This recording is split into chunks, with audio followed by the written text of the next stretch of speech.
it was something I could grasp fairly easily. I mean, even then, I shouldn't say that the combat system alone was enough, but it's the fact that and like I said, Fable is a really simple combat system. I'd marry Fable if I could. I can't. Right. Tried. Not legal yet in Philadelphia. Because it's this whole marriage is between a man and a woman thing, and I understand that that's mostly about gay rights. But your character in Fable is a lady, so. But the physical disc, I don't see why there should be any problem. There's a hole right there. It's for me and our love, and don't get between us. Right, I get it. My point being is that Fable has so many other things going on that a simple combat system is just something you're doing between a million other things. In Enslaved, there's this rudimentary platforming, there's rudimentary combat, there's in the first 2 hours of the game, there's the expectation of some neat kind of almost puzzle mechanic using Trip's abilities and monkeys, but that disappears and doesn't happen like for the rest of the game. There's this achievement for like distracting an enemy X number of times, and it's like I don't know how you'd get that because there's no situations that you really need to like save Trip after a certain point in the game. Hey. But like when would I use that? It doesn't help. It doesn't. She's got the EMP that has 4 charges that recharges over time. Like she used it 3 times in the whole game. Yeah, by the way, she's guys, good to go. I was so disappointed when there's a scene where she says, "I used my EMP pulse." Like P is pulse. My pulse. Right. Let's talk about the ending. Well, before we do that, there's one thing that I think that is objectively bad about Enslaved, and I think that I don't think the controls are very good.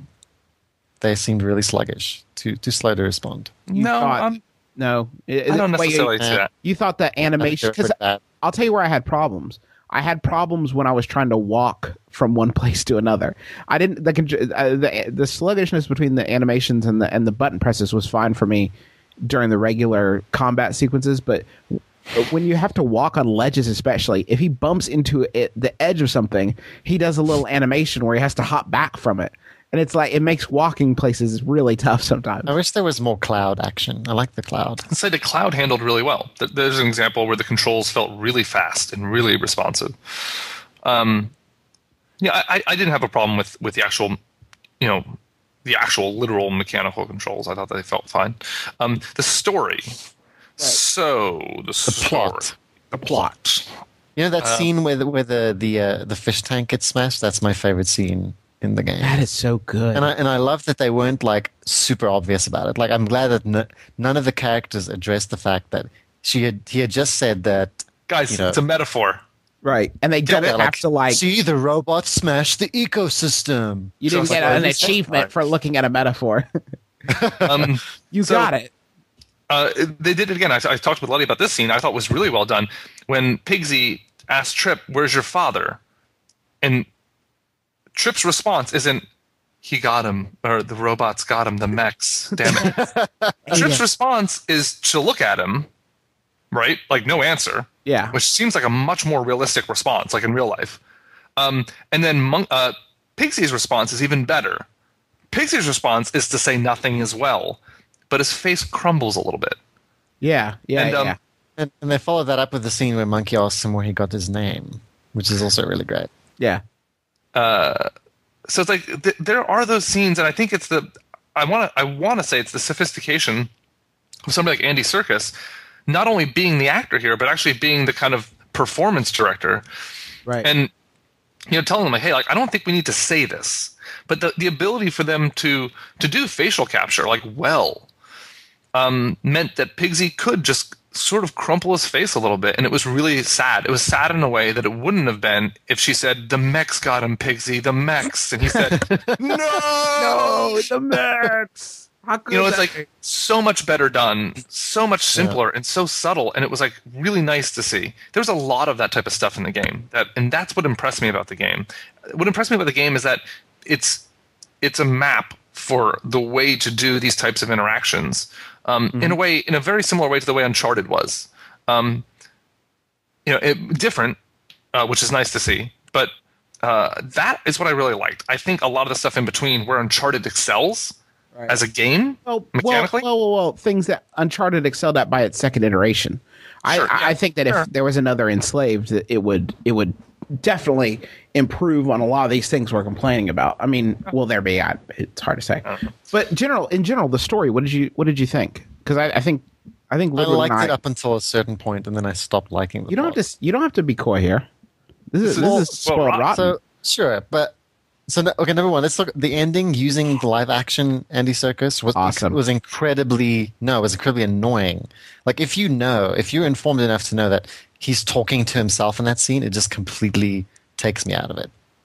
So a little bit of that was distracting. Seeing Andy Serkis's face every time he found a mask over and over again throughout the game was like, well, that's weird. Like it just kept reminding me, like, oh yes, he's the director, and like he's the voice of it Monkey. Shouldn't have been Andy Serkis. I like everything else, but yeah, I know what you're saying. Sure. Because Monkey looked enough like the live action stuff wasn't a problem. That I was actually kind of frustrated by that because the leading up to the final revelation, when you find out what Pyramid is, I had assumed that those flashes were something in another life of Monkey's, or like an alternate dimension where Monkey was doing something different. Because of course that's him. Like it looks exactly like him. And I kind of got that also, and mostly because I was thinking like, it's based on a Chinese story, and I was thinking, okay, well maybe there's like some kind of like, I don't know, Buddhist vibe under it, right? That he has some type of, knowledge of his past lives, but no, it's just it gets a little sci-fi-y, and yes, it's already sci-fi, like I know, but I thought they were too unclear about the mechs though. Like which mechs are the ones that have destroyed the world, and which ones belong to right. Pyramid? Like they're exactly the same. The first thing you do in the game is you escape from a Pyramid slave ship. Pyramid is sending out ships to capture people and bringing them to Pyramid. That's the impression that I got. Except that there's not one point in the game where it says, game over, you've been captured, because there's not a single mech in the entire world that doesn't try to kill you.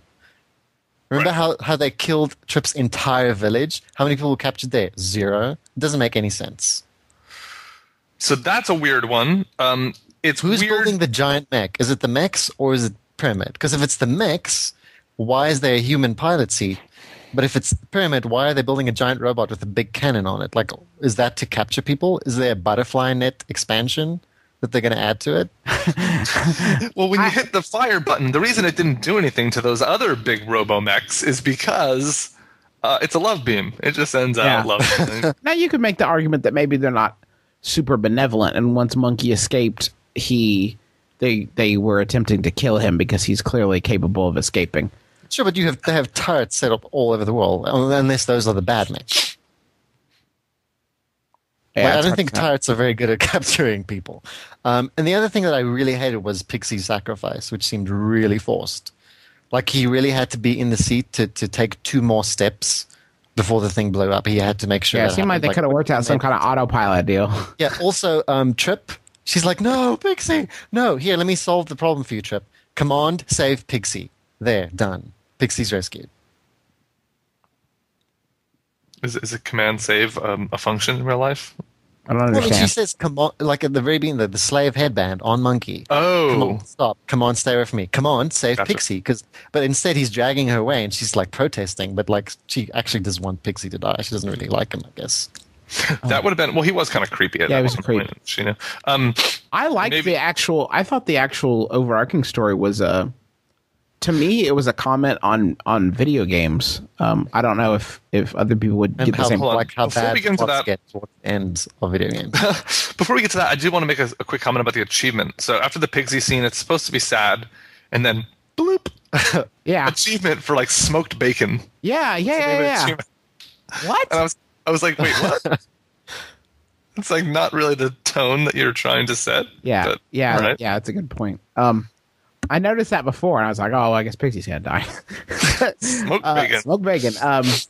Yeah, I thought it was interesting that, and I don't know. You could make this argument that, I mean, The Matrix kind of made a similar discussion, like pretty friggin' similar. But I thought it was interesting the idea that the world around them is going to hell, and they're plugged into this thing to distract the world them. seems pretty nice, except for the whole mech thing. Except for the Trip's spot seemed really cool. I'd hang out there. I don't know. Like there was other little things. Like at least in the Matrix, you know where they're pooping, right? Because they live in this vat. But like there was a bunch of people wearing like like military suits or something with like these headsets on, all standing in a giant room with no visible bathroom or feeding facility. Like, how did they survive? Yeah, Andy Serkis actually ate their fecal matter for energy. Oh, I see. That was what we've been. That's what the tech orb pickups. The tech orbs, of course. I don't know, stuff like that's like silly, but like, you know, part of like that fiction, you got to follow through with it. You built this big pyramid, and all these people are going to live in there, but how does that scale? It doesn't seem to scale very well. I don't know.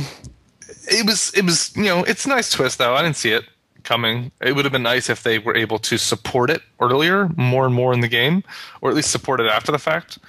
Like, for Monkey, example, why are you collecting those orange thingies that are floating over there?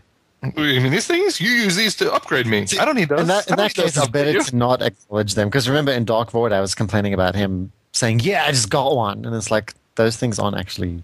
Like, yeah, I actually thought they should have introduced that system a lot earlier, because I thought for a while that it was going to be like a comment on, like they were going to turn it around, a fourth wall me, and be like, "You've been picking up this shiny shit and you have no idea what for." Like, God, you're right. It's utterly Pavlovian. I just see something shiny and I have to go like drink it or eat it or whatever I do with it. So Trip is really eager to kill her bodyguard if he wanders off. A little too eager. Yeah, I think. that was a little weird. She'd be like, well, fine, walk over there, die. She'd be like, you have to come back. You have to come back. And then, she just kills you. She's a bitch. Yeah. Oh no, I just got an email saying that the copies of Fable won't be delivered until tomorrow. Oh.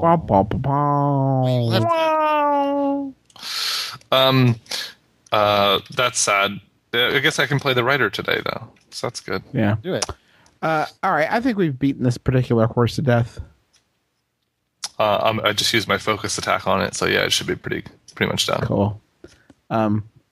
Thank you, guys. I'm going to read Journey to the West now, though. I'm interested. Did you see? Have I sent you the? Have you ever seen this? Okay, I'll send it to Chris because I don't think he saw. The trailers for. Monkey, the old Chinese show based on the same. No, fiction. is it awesome? I'll show you. I was reading a Wikipedia entry on Journey to the West, and like, you know, he starts out by coming out of an egg. Yeah, like the egg-shaped container that. Yeah, it's pretty cool. Yeah, it's neat once you look into it how much stuff there is between the two. Okay, guys, thank you so much.